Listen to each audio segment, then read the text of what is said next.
Kasus yang dilakukan oleh DJ Dinar Kendi dengan berbikini di pinggir jalan atau di trotoar berujung damai.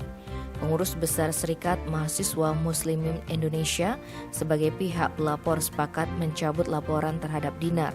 Sementara itu, Direktur LBH PB SEMI, Gurun Ari Sastra mengatakan pihaknya sudah mencabut laporan di Polda Metro Jaya.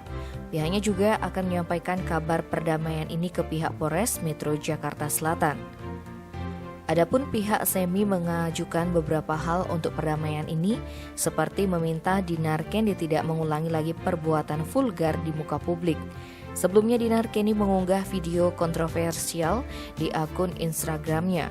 Dalam video tersebut, dia sedang memakai bikini warna merah di pinggir jalan. Tim Bali Express melaporkan.